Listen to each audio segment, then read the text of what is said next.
ನಮ್ಮ ನಾಯಕರು ಕೆಪಿಸಿಸಿ ಅಧ್ಯಕ್ಷ ಆದಂತ ಉಪಮುಖ್ಯಮಂತ್ರಿಗಳಾದಂತ ಡಿ.ಕೆ. ಶಿವಕುಮಾರ್ ಸಾಹೇಬ್ರೆ ನಮ್ಮ ಅಧ್ಯಕ್ಷರು ಸೂಚನೆ ಕೊಟ್ಟಿದ್ದಾರೆ, ಯಾರ ಹೆಸರನ್ನ ತಗೊಂಡ್ಬೇಡದು ಅಂತ ಹೇಳ್ಬಿಟ್ಟು. ಹಾಗಾಗಿ ನಾವು ಯಾರ ಹೆಸರು ತಗೊಳ್ಳೋ ದಯಮಾಡಿ ತಪ್ಪಾಕೆ ನಾವು ಯಾರು ಭಾವಿಸ್ಬಾರ್ದು. ವೇದಿಕೆ ಮೇಲೆ ಆಸೀನಿರುವ ಎಲ್ಲ ಪಕ್ಷದ ಮುಖಂಡರು ಇಲ್ಲಿದ್ದಂಥ ಆತ್ಮೀಯರೇ, ಮಾಧ್ಯಮ ಸ್ನೇಹಿತರೆ, ತಮ್ಮೆಲ್ಲ ಗೊತ್ತಿದ್ದಂಗೆ ನಮ್ಮ ಉಪಮುಖ್ಯಮಂತ್ರಿಗಳು ಡಿ.ಕೆ. ಶಿವಕುಮಾರ್ ನೇತೃತ್ವದಲ್ಲಿ ಈ ಸಭೆಯನ್ನು ನಡೆಕೊಂಡು ತಮಗೆಲ್ಲ ಗೊತ್ತಿರೋದು. ಈಗ ಬಿಡದಿ ಮುಗಿಸಿ ನಿನ್ನೆ ರಾಮನಗರ ಮುಗಿಸ್ಕೊಂಡು ಇವತ್ತು ಚನ್ನಪಟ್ಟಣ ಬಂದಿದ್ದೀವಿ. ಕಾರಣ ಅಂದರೆ ಏನು ಇವತ್ತು BJP JDS ಅವರು ಇವತ್ತು ಪಾದಯಾತ್ರೆಯನ್ನು ಹಮ್ಮಿಕೊಂಡಿದ್ದಾರೆ.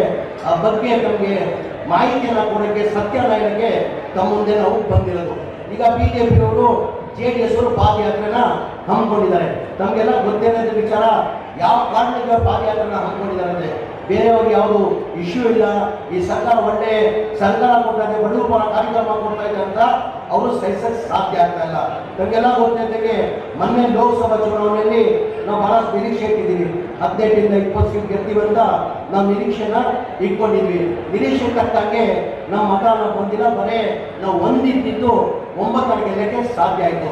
2019 ನಾವೇನು ಮತನ ತಗೊಂಡಿದ್ದೀವಿ, ಈ 2024 ಚುನಾವಣೆಯಲ್ಲಿ ಲೋಕಸಭಾ ಚುನಾವಣೆಯಲ್ಲಿ 10ರಿಂದ 12% ಮತ ಜಾಸ್ತಿ, ಪರ್ಸೆಂಟೇಜ್ ಜಾಸ್ತಿ ತಗೊಂಡಿದ್ವಿ, ಸಂಖ್ಯೆ ಕಡಿಮೆ ಆಗಿರ್ಬೋದು. ಅದಾದಮೇಲೆ ಭಾಳ ಜನ ಬಂದು ಇಡೀ ರಾಜ್ಯದಿಂದ ಮನೆ ಉಪಮುಖ್ಯಮಂತ್ರಿಗಳು ಮುಖ್ಯಮಂತ್ರಿಗಳಿಗೆ ಬಂದು ಸರ್ ನಾವು ಗ್ಯಾರಂಟಿಗಳು ಕೊಟ್ಟಿದ್ದು ಅದು ಉಪಯೋಗ ಆಗಿಲ್ಲ, ಜನ ಮತ ಕೊಟ್ಟಿಲ್ಲ, ದಯಮಾಡಿ ಗ್ಯಾರಂಟಿಯನ್ನು ತೆಗೀರಿ, ರದ್ದು ಮಾಡಿ ಅಂತ ಹೇಳಿದ್ರು. ಮನೆಯ ಮುಖ್ಯಮಂತ್ರಿಗಳಾದಂಥ ಸಿದ್ದರಾಮಯ್ಯ ಅವರು, ಉಪಮುಖ್ಯಮಂತ್ರಿಗಳಾದಂಥ ಡಿ.ಕೆ. ಶಿವಕುಮಾರ್ ಅವರು ಒಂದೇ ಮಾತು ಹೇಳಿದ್ರು, ನಾವು ಗ್ಯಾರಂಟಿ ಕೊಟ್ಟಿರೋದು ರಾಜಕೀಯ ಲಾಭಕ್ಕೋಸ್ಕರ ಇಲ್ಲ, ಬಡವ್ರಿಗೆ ಒಳ್ಳೆದಾಗಿ ಹಿನ್ನೆಲೆ ಕೊಟ್ಟಿರೋದು, ನಾವಿರೋದು ಯಾವ ಕಾರಣಕ್ಕೆ ಗ್ಯಾರಂಟಿಗಳು ತೆಗೆಯಲ್ಲ ಅಂತ ಹೇಳಿ ನಾವೆಲ್ಲ ಇದೆಲ್ಲ ಅರ್ಥ ಮಾಡ್ಕೋಬೇಕ. ಅದಾದಮೇಲೆ ಚುನಾವಣೆ ಟೈಮಲ್ಲಿ ಅಸೆಂಬ್ಲಿ ಚುನಾವಣೆಯಲ್ಲಿ ನಾವು 5 ಗ್ಯಾರಂಟಿಗಳನ್ನ ಘೋಷಣೆ ಮಾಡಿದ್ವಿ. ಆ 5 ಗ್ಯಾರಂಟಿ ಘೋಷಣೆ ಮಾಡಿದಾದ್ಮೇಲೆ ರಾಜ್ಯದ ನಂಬಿ ನಮ್ಮ 136 ಸೀಟ್ನ ಗೆಲ್ಸ್ಕೊಟ್ರು. ಗೆದ್ದಾದ್ಮೇಲೆ ವಿರೋಧ ಪಕ್ಷದವ್ರು ಏನಂದ್ರು, ಈ ಗ್ಯಾರಂಟಿಯನ್ನು ಲಾಗು ಮಾಡೋಕ್ಕೆ ಸಾಧ್ಯ ಆಗಲ್ಲ, ಈ ಗ್ಯಾರಂಟಿಯನ್ನು ಲಾಗು ಮಾಡಿದ್ರೆ ಕನಿಷ್ಠ 55ರಿಂದ 60 ಸಾವಿರ ಕೋಟಿ ಆಗ್ತದೆ, ಇದು ಬರೀ ರಾಜಕೀಯ ಭಾಷಣ ಮಾಡಿರೋದು, ಈ ಗ್ಯಾರಂಟಿಗಳು ಲಾಗು ಮಾಡೋಕ್ಕೆ ಸಾಧ್ಯ ಆಗಲ್ಲ. ನಮ್ಮ ಸರ್ಕಾರ ಬಂದು ಒಂದೇ ತಿಂಗಳಲ್ಲಿ 5 ಗ್ಯಾರಂಟಿಯನ್ನು ನಾವು ಲಾಗು ಮಾಡಿದ್ರೆ ತಮಗೆಲ್ಲ ಗೊತ್ತಿರೋ ವಿಚಾರ. ಅದ್ರ ಜೊತೆಯಲ್ಲಿ 6ನೇ ಗ್ಯಾರಂಟಿಯಿಂದ ಎಂದೂ ನಾವು ಘೋಷಣೆ ಮಾಡಿರಲಿಲ್ಲ. ನಾವೆಲ್ಲ ಇದೆಲ್ಲ ಅರ್ಥ ಮಾಡ್ಕೊಬೇಕಾಗ್ತದೆ. ಬೇರೆ ಪಕ್ಷಕ್ಕೆ ಕಾಂಗ್ರೆಸ್ ಪಕ್ಷಕ್ಕೆ ಎಷ್ಟು ವ್ಯತ್ಯಾಸ ಇದೆ ಅಂತ ತಾವೆಲ್ಲ ಅರ್ಥ ಮಾಡ್ಕೊಬೇಕಾಗ್ತದೆ. ನಾವು ಚುನಾವಣೆ ಟೈಮಲ್ಲಿ 6ನೇ ಗ್ಯಾರಂಟಿ ಕೊಡ್ತೀವಿ ಅಂತ ಯಾವುದು ನಾವು ಘೋಷಣೆ ಮಾಡಿಲ್ಲ. ನಮಗೆಲ್ಲ ಗೊತ್ತಿದ್ದಂಗೆ ಹಿಂದಿನ ಸರ್ಕಾರದಲ್ಲಿ ಸಿದ್ದರಾಮಯ್ಯ ಮುಖ್ಯಮಂತ್ರಿ ಇರುವಾಗ 2015, 16, 17, 18ರಲ್ಲಿ ಮನೆಗಳು ಸ್ಯಾಂಕ್ಷನ್ ಆಗಿರೋದು. ಸ್ಲಮ್ ಬೋರ್ಡಲ್ಲಿ 1,80,253 ಮನೆ ಸ್ಲಮ್ ಬೋರ್ಡ್ ಸ್ಯಾಂಕ್ಷನ್ ಆಗಿದ್ದು. ಅದೇ ಥರ ರಾಜೀವ್ ಗಾಂಧಿ AHP ಸ್ಕೀಮ್ ಅಂತ ಹೇಳ್ಬಿಟ್ಟು 53,000 ಮನೆಗಳು ಸ್ಯಾಂಕ್ಷನ್ ಆಗಿದ್ದು. ಆಮೇಲೆ ಸಮ್ಮಿಶ್ರ ಸರ್ಕಾರ ಬಂತು. ಆಮೇಲೆ ಯಡಿಯೂರಪ್ಪ BJP ಸರ್ಕಾರ 4 ವರ್ಷ BJP ಸರ್ಕಾರದವರು ಅವ್ರ ಅವಧಿಯಲ್ಲಿ ಒಂದು ಮನೆಯೂ ಸ್ಯಾಂಕ್ಷನ್ ಮಾಡಿಲ್ಲ, ಒಂದು ಮನೆಯೂ ಕೊಡೋಕ್ಕೆ ಸಾಧ್ಯ ಆಗಿಲ್ಲ. ಕಾರಣ ಏನಂದ್ರೆ ಒಂದು ಮನೆ ಕಟ್ಟಬೇಕಾದ್ರೆ 7.5 ಲಕ್ಷ ರೂಪಾಯಿ ಆಗ್ತದೆ. ಕೇಂದ್ರ ಸರ್ಕಾರದಿಂದ ಪ್ರಧಾನಮಂತ್ರಿ ಆವಾಸ್ ಯೋಜನೆ ಅಂತ 1.5 ಲಕ್ಷ ಕೊಡ್ತಾರೆ. ನಮ್ಮ ರಾಜ್ಯ ಸರ್ಕಾರದಿಂದ ಜನರಲ್ಗೆ 1,20,000, SC STಗೆ 2 ಲಕ್ಷ ಕೊಡ್ತಾ ಇದ್ದಾರೆ. ಆವೇಶ ತಗೊಂಡ್ರೆ 1.5 ಲಕ್ಷ ಆಗ್ತದೆ. 1.5 ಲಕ್ಷ ಕೇಂದ್ರ ಸರ್ಕಾರದ್ದು, ರಾಜ್ಯ ಸರ್ಕಾರದ 1.5 ಲಕ್ಷ ಸೇರಿದ್ರೆ 3 ಲಕ್ಷ ಆಗ್ತದೆ. 7.5 3 ಲಕ್ಷ ಹೋದ್ರೆ 4.5 ಲಕ್ಷ ಉಳಿತಾರೆ. 4.5 ಲಕ್ಷ ಕೊಡೋದು ಹೆಂಗೆ ಕೊಡಕ್ಕೆ ಸಾಧ್ಯ? ಅದು 7.5 ಲಕ್ಷ ಕಾಸ್ಟ್ ಜಾಸ್ತಿ ಆಗ್ತಾ ಇದೆ. ಕೇಂದ್ರ ಸರ್ಕಾರ BJP ಅವರು ಮಾಡ್ತಾರೆ, ಪ್ರಧಾನಮಂತ್ರಿ ಆವಾಸ್ ಯೋಜನೆ ಅಂತ 1.5 ಲಕ್ಷ ಕೊಡ್ತವ್ರು ಮುಂದೆಯಿಂದ. ಹಿಂದೆಯಿಂದ 18% GST ಹಾಕ್ಬಿಟ್ಟು 1,35,000 ರೂಪಾಯಿ ಬಡವ್ರ ಬಾಯಿಗೆ ಕಿತ್ಕೊಳ್ತಾವೆ. ಆ ಕಾರಣಕ್ಕೆ 7.5 ಲಕ್ಷ ಲಾಸ್ಟ್ ಆಗ್ತಾ ಇದೆ. ಆ ಕಾರಣಕ್ಕೆ ಬೆನಿಫಿಷರಿ ಟೋಟಲ್ 10 ವರ್ಷದಲ್ಲಿ ಬೆನಿಫಿಷರಿ ಕೊಡಬೇಕಾಗಿತ್ತು ಪೇಮೆಂಟ್ಗಳು 7,400 ಕೋಟಿ ಸ್ಲಮ್ ಬೋರ್ಡ್ಗೆ.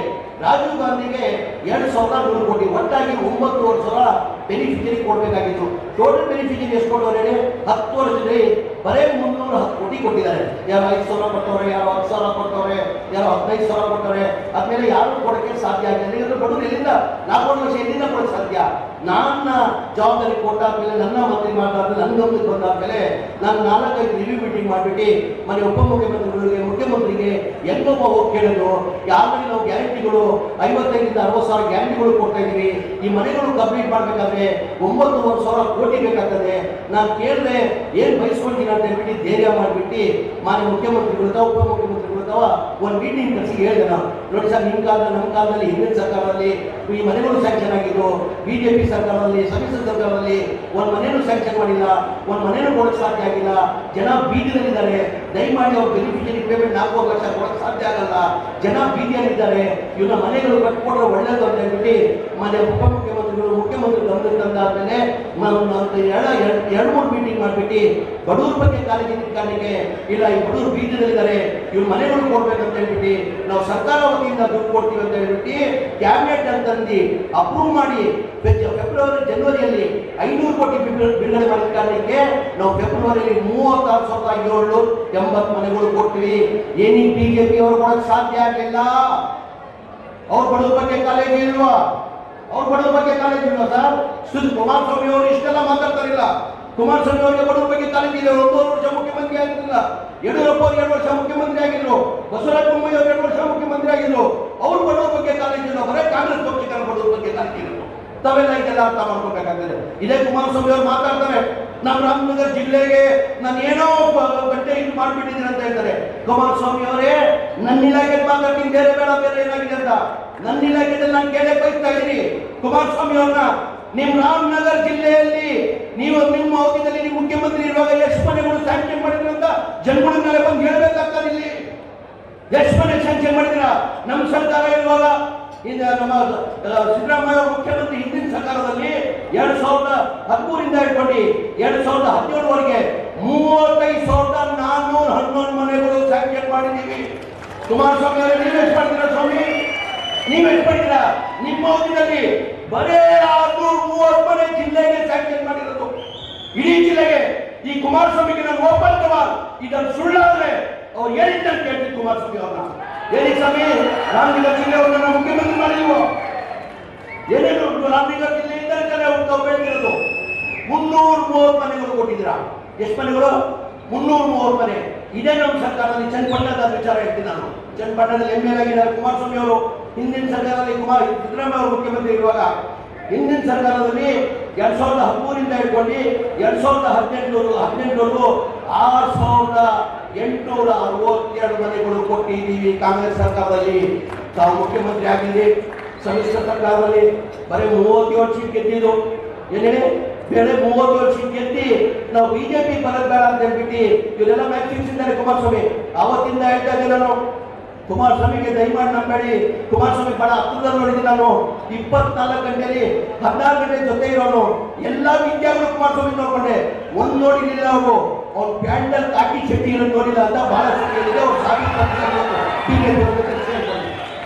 ನಾನು ಹೇಳಿದ್ದೀನಿ ಅವ್ರು ಲಿಂಗಬಿಡಿ ಸಾಹೇಬ್ರೆ, ಬಹಳ ಸತಿ ಜನ ನನ್ನ ನಂಬದೇ ಇರಲಿಲ್ಲ. ಇವ್ರು ಪಕ್ಷ ಬಿಟ್ಟು ಹೋಗೋಣ ಹಂಗಾಗಿ ಹೇಳ್ತಾರಪ್ಪ ಇವ್ನು ಹಂಗಾಗಿ ಕುಮಾರಸ್ವಾಮಿ ಬಗ್ಗೆ ಹೇಳ್ತಾವೆ. ಆವತ್ತು ಹೇಳಿದೆ ನಾನು, ಕುಮಾರಸ್ವಾಮಿಗೆ ನಂಬಡಿ. ಎಲ್ಲ ವಿದ್ಯಾರ್ಥಿಗಳು ಕುಮಾರಸ್ವಾಮಿ ನೋಡ್ಬಿಟ್ಟಿದ್ದೀನಿ ನಾನು, ಒಂದು ವಿದ್ಯಾ ನೋಡಿಲ್ಲ. ಆ ಪ್ಯಾಂಟಲ್ಲಿ ಕಾಕಿ ಚಡ್ಡಿ ಅಂತ ಇವತ್ತು ಗಟ್ಟಿ ಕಾಕಿ ಚಡ್ಡಿ ಬಿಜೆಪಿ ಕುಮಾರಸ್ವಾಮಿ ಅವರು. ಈ ಬಿಜೆಪಿದಾಗ ಜಾಸ್ತಿ ಅವ್ರಾಗಿದ್ದಾರೆ, ಬಿಜೆಪಿದಾಗ ಜಾಸ್ತಿ ಆಗಿದ್ದಾರೆ. ಏನಕ್ಕೆ ಸ್ವಾಮಿ ನೀವು ಮನೆಗಳು ಸಂಖ್ಯೆ ಮಾಡಿಲ್ಲ? ನಿಮ್ಮ ಅವಧಿಯಲ್ಲಿ ನೀವು ಮುಖ್ಯಮಂತ್ರಿ ಇರುವಾಗ ದೇವರು ನಿಮ್ಗೆ ಅವಕಾಶ ಕೊಟ್ಟಿದ್ದ. ಚನ್ನಪಟ್ಟಣ ಜಿಲ್ಲೆಯಿಂದ ತಾವು ಗೆದ್ದಿದ್ದು, ಈ ಕ್ಷೇತ್ರದಿಂದ ತಾವು ಗೆದ್ದಿದ್ದು, ಅಟ್ಲೀಸ್ಟ್ ಕ್ಷೇತ್ರ ಮಾಡಬೇಕಾಗಿತ್ತು. ಬರೇ ನಿಮ್ಮ ಅವಧಿಯಲ್ಲಿ 368 ಮನೆಗಳು ಕೊಟ್ಟಿದ್ದೀರಾ. ಇದೇ ನಮ್ಮ ಸರ್ಕಾರ ಬಂದಾದ್ಮೇಲೆ ಇಲ್ಲೇ ಸೂರ್ಯ ಅವರು ಕೂತಿದ್ದಾರೆ, ಸುರೇಶ್ ಅವರು P1 ಆಗಿ MP ಆಗಿ ಕೆಲಸ ಮಾಡಿದ್ರೆ ಹೊಟ್ಟೆ ಉಳಿದಾಗ ನನಗೆ ಹೇಳಕ್ಕೆ, ಹೊಟ್ಟೆ ಉಳಿದಾಗ ಹೇಳಕ್ಕೆ, ಹೊಟ್ಟೆ ಉಳಿದ MP ಆಗಿ ಒಬ್ಬ ಕ್ಲರ್ಕಾಗಿ ಬಂದು ಕೆಲಸ ಮಾಡ್ತಾ ಇದ್ದ. ಹೊಟ್ಟೆ ಉಳಿದ ಸರ್ ಹೆಂಗ್ ಬರೋದಂದ್ರೆ ಎಲ್ಲ MLAಗಳು ಕರ್ಕೊಂಡು ಜೊತೆ ಬಂದ್ಕೊಂಡು ಕೈಗಳು ಇಟ್ಕೊಂಡು ಒಬ್ಬ P1 ಬರ್ತಾರಿಲ್ಲ ಆತರ. ನಾನು ಬಹಳ ಸತಿ ಹೇಳಿದೆ ಸುನೀತರಿಗೆ, ಯಾರು ತಾವು MP ಆಗಿದ್ದೀರಾ ದಯಮಾಡಿ ನಾವು ಫೋನ್ ಮಾಡಿಲ್ಲ ನೋಡ್ತಾರೆ ಸರ್, ನನ್ನ ಕ್ಷೇತ್ರದ ಕೆಲಸ ಸರ್, ಜನ ನನ್ನ ನಂಬಿಸೋದು ಸರ್, ಅವ್ರು ನನ್ನ ಕೊಡೆ ರಕ್ತ ಕೊಟ್ಟು ಸಾಧ್ಯ ಸರ್, ಅವ್ರಿಗೋಸ್ಕರ ನಾನು ಕೆಲಸ ಮಾಡಬೇಕಾಗ್ತದ. ನನ್ನ ಜನಕ್ಕೆ ನನ್ನ ಡಿಸ್ಟಿಕ್ ಒಳ್ಳೇದಾಗ್ತದೆ ಸರ್, ನನ್ನ ಜಿಲ್ಲೆ ಒಳ್ಳೇದಾಗ್ತದ.